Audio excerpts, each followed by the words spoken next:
السلام علیکم ورحمۃ اللہ وبرکاتہ۔ سال 2025 کے سب سے بہترین اور سب سے قیمتی دن شروع ہو چکے ہیں، جن کو عشرہ ذی الحجہ کہا جاتا ہے۔ عشرہ ذی الحجہ کی فضیلت کو میں نے لاسٹ ویڈیو میں بیان کیا تھا، آپ وہ ویڈیو ضرور دیکھیے گا۔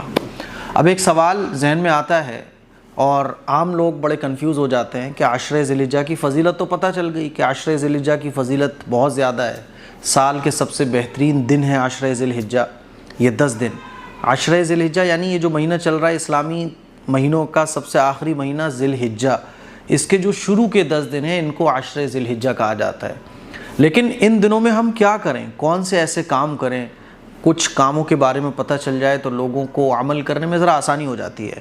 تو آج میں نے سوچا کہ کچھ 10 ایسے کاموں کو میں آپ لوگوں کے سامنے رکھوں جو ہمیں ان 10 دنوں میں خاص طور پر کرنے کا اہتمام کرنا چاہیے۔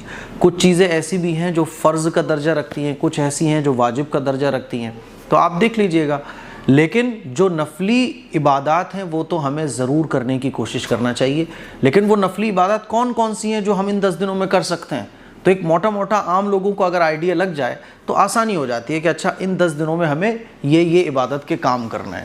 تو پہلی جو عبادت ہے جو آپ کو ان 10 دنوں میں کرنا ہے وہ ہے راتوں میں عبادت کرنا، کیونکہ اللہ کے نبی صلی اللہ علیہ وسلم کا مبارک ارشاد ہے کہ ان 10 دنوں کی ایک رات میں عبادت کرنا یہ لیلۃ القدر کی رات میں عبادت کرنے کے برابر ہے ثواب میں۔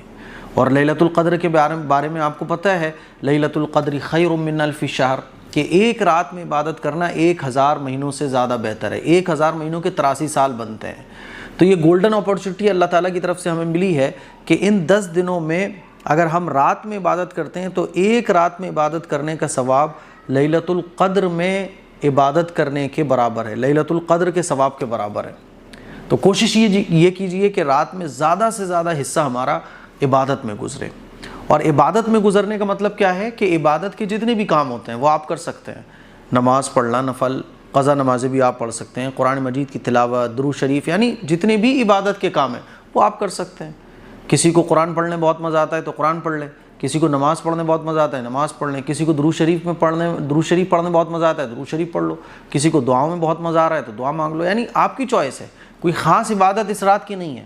تو پہلا جو کام ہے جو ان 10 دنوں میں ہمیں کرنا ہے وہ ہے راتوں میں عبادت۔ یہ 10 راتیں جو چل رہی ہیں، ایک رات تو گزر گئی، اب جو باقی کی 9 راتیں بچی ہیں ان میں زیادہ سے زیادہ ہم عبادت کرنے کی کوشش کریں۔ دوسرا، روزہ۔ ان 10 دنوں میں 9 دنوں میں، کیونکہ عید الاضحیٰ میں تو روزہ رکھنا حرام ہے نا، ان 9 دنوں میں روزہ رکھنے کا ثواب بہت زیادہ ہے۔ اللہ کے نبی صلی اللہ علیہ وسلم نے ارشاد فرمایا کہ عشرہ ذی الحجہ میں ایک دن کا روزہ 1 سال نفلی روزوں کے برابر ہے ثواب کے اندر، یعنی اگر آپ ایک روزہ رکھتے ہیں تو 1 سال روزہ رکھنے کا ثواب آپ کو ملتا ہے۔ تو کوشش یہ کیجئے کہ زیادہ سے زیادہ آپ نفلی روزے رکھیں۔ لیکن اگر آپ کے قضا روزے ہیں پہلے سے رمضان کے تو آپ رمضان کے قضا روزوں کو رکھو، یہ زیادہ بیسٹ ہے، کیونکہ وہ فرض روزہ ہے، یہ نفلی روزہ ہے۔ تو روزہ رکھنا دوسرا کام۔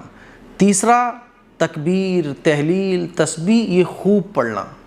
ان 10 دنوں میں آپ تکبیرات خوب پڑھیے، اللہ اکبر ہے نا، سبحان اللہ، الحمدللہ، اسی طرح سے کلمہ طیبہ، لا الہ الا اللہ، لا الہ الا اللہ، بلند آواز سے۔ خواتین بھی اپنے گھر میں رہتے ہوئے بلند آواز سے اس کو پڑھ سکتی ہیں، مرد حضرات بھی پڑھ سکتے ہیں۔ تو تکبیرات کا خاص اہتمام کرنا، چلتے پھرتے اٹھتے بیٹھتے ہم اپنی زبان کو ذکر سے معطر رکھیں، زبان کو تر رکھیں، سبحان اللہ، الحمدللہ، لا الہ الا اللہ، اور جو تکبیر تشریق وہ بھی پڑھ سکتے ہیں۔ تو خوب ذکر و اذکار کرنا۔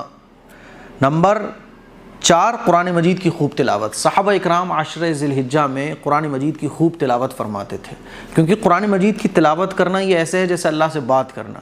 کوئی شخص اگر یہ چاہتا ہے کہ وہ اللہ سے بات کرے تو وہ قرآن مجید کی تلاوت کرے، یہ حدیث ہے، تو قرآن مجید کی خوب تلاوت کرنا چاہیے۔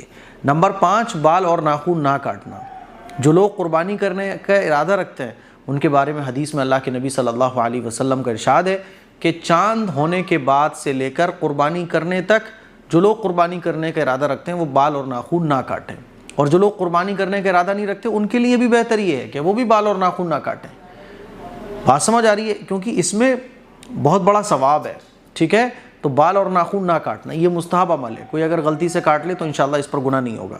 نمبر 6 9 ذی الحجہ کا روزہ، 1 سے لے کے 9 ذی الحجہ تک 9 روزے رکھنا، یہ تو نفلی روزے ہیں ہی، لیکن 9 ذی الحجہ جس کو یوم عرفہ کہا جاتا ہے، اس کی بہت فضیلت ہے، کیونکہ یہ بہت بڑا دن ہے، بہت بڑا دن ہے، حج کا یہ سب سے بڑا دن ہے، اسی لیے 9 ذی الحجہ کا روزہ یہ سنت ہے۔ اللہ کے نبی صلی اللہ علیہ وسلم نے کبھی 9 ذی الحجہ کا روزہ نہیں چھوڑا، صحابہ اکرام 9 ذی الحجہ کا روزہ رکھا کرتے تھے، تو 9 ذی الحجہ کا روزہ ضرور رکھیں، اللہ تعالیٰ گناہوں کو معاف فرماتا ہے۔ نمبر 7 قربانی کرنا، اگر قربانی آپ کے اوپر واجب ہے تو قربانی کرنا، قربانی کیجیے، آپ ایک چھوٹا جانور بھی آپ ذبح کر سکتے ہیں، بڑے جانور میں حصہ بھی لے سکتے ہیں اگر آپ کے اوپر قربانی کرنا واجب ہے، کیونکہ اللہ کے نبی صلی اللہ علیہ وسلم کا ارشاد ہے کہ قربانی کے دنوں میں اللہ تعالیٰ کو قربانی سے زیادہ کوئی عمل محبوب نہیں ہے۔ قربانی کے دن یعنی 4 دن جو ہوتے ہیں قربانی کے، ایک تو عید الاضحیٰ والا دن، 82، 83، 84، تو یہ جو 4 دن ہیں ہے نا، ان 4 دنوں میں یہ جو قربانی کے دن ہیں اس میں آپ قربانی کر سکتے ہیں، تو قربانی اگر آپ کے اوپر واجب ہو رہی ہے تو آپ قربانی کر سکتے ہیں۔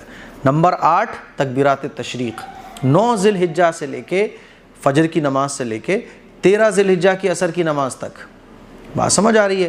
یہ 5 دن 9، 10، 11، 12، 13، ان 5 دنوں میں تکبیرات تشریق پڑھنا یہ واجب ہے ہر مسلمان کے لیے، چاہے وہ مرد ہو چاہے وہ عورت ہو۔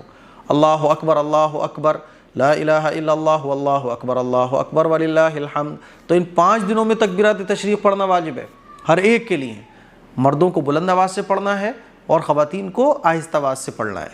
نمبر 9 حج، اگر حج آپ کے اوپر فرض ہو چکا ہے تو حج کرنا بھی آپ کے اوپر ضروری ہے۔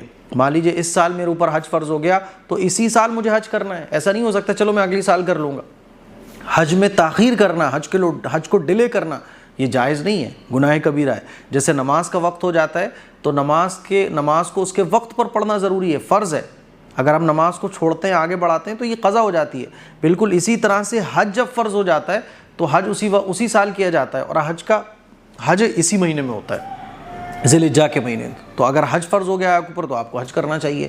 نمبر 10 گناہوں سے توبہ، گناہوں سے توبہ یہ بہت ضروری ہے، کیونکہ جتنی بھی عبادات کے کام ہم لوگ کر رہے ہوتے ہیں وہ کیوں کر رہے ہوتے ہیں؟ تاکہ اللہ تعالیٰ ہمیں معاف کر دے، مرنے سے پہلے ہمارے گناہ معاف ہو جائے، جب ہم قبر میں جائیں تو ہم گناہوں سے بالکل پاک صاف ہوں، جب ہم آخرت کے میدان میں حشر کے میدان میں کھڑے ہوں تو ہم گناہوں سے پاک صاف ہوں، تو توبہ بہت ضروری ہے، اسی لیے توبہ ہمیشہ ہمیں کرنا چاہیے۔ اللہ کے نبی صلی اللہ علیہ وسلم تو معصوم تھے، پیغمبر معصوم ہوتے ہیں، اللہ کے بعد اگر کسی کا مقام ہے تو اللہ کے نبی کا ہے۔ حضور علیہ الصلوۃ والسلام معصوم ہونے کے بعد، پیغمبروں کے سردار ہونے کے بعد، اتنا بڑا مقام ملنے کے بعد، حضور علیہ الصلوۃ والسلام کے بارے میں آتا ہے کہ حضور استغفار بہت کیا کرتے تھے۔ استغفار کا مطلب کیا ہے؟ استغفار کا مقصد کیا ہے؟ گناہوں کی معافی، اسی لیے گناہوں کی معافی یہ بہت ضروری ہے۔ جب آپ ایک دن میں عبادت کر لیں، ساری عبادتیں کرنے کے بعد ایک وقت اللہ سے دعا اور توبہ کا بھی بنائیں، دعاؤں کا اہتمام اور دعا میں توبہ بھی، کہ اللہ میرے گناہوں کو معاف فرما دے، اللہ میرے گناہوں کو معاف فرما دے۔ رات میں جب آپ عبادت کریں اور سونے جا رہے ہوں تو توبہ کر کے اللہ میرے گناہوں کو معاف فرما دے، تو گناہوں سے معافی یہ 10واں کام ہے۔ تو یہ کچھ خاص عبادتیں ہیں، کچھ خاص اعمال ہیں جو عشرہ ذی الحجہ میں ہمیں کرنا چاہیے۔ اب آپ ان کو اپنے ٹائم کے حساب سے جب چاہیں جب کر سکتے ہیں، کوئی مسئلے کی بات نہیں ہے۔ تو میں نے سوچا کہ کیوں نہیں یہ کام آپ لوگوں کو بتائے جائیں تاکہ آپ کو آسانی ہو جائے۔ لوگوں کو آئیڈیا نہیں ہوتا نا یار ان 10 دنوں میں کون سی عبادت کریں، تو یہ احادیث مبارکہ سے ثابت کچھ عبادات میں نے آپ کے سامنے رکھی ہیں۔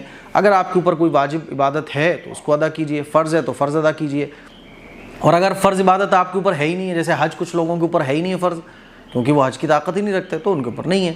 قربانی کرنا کچھ لوگوں کے اوپر واجب نہیں ہے تو وہ قربانی نہیں کریں گے، لیکن باقی جو نفلی عبادتیں، تکبیرات تشریق، روزہ رکھنا، راتوں میں عبادت کرنا، نفل نمازیں پڑھنا، تکبیر، تحلیل، تسبیح پڑھنا، یہ سب آپ کر سکتے ہیں۔ اس کلپ کو شیئر کریں، دوسروں تک پہنچائیں۔ السلام علیکم ورحمۃ اللہ وبرکاتہ۔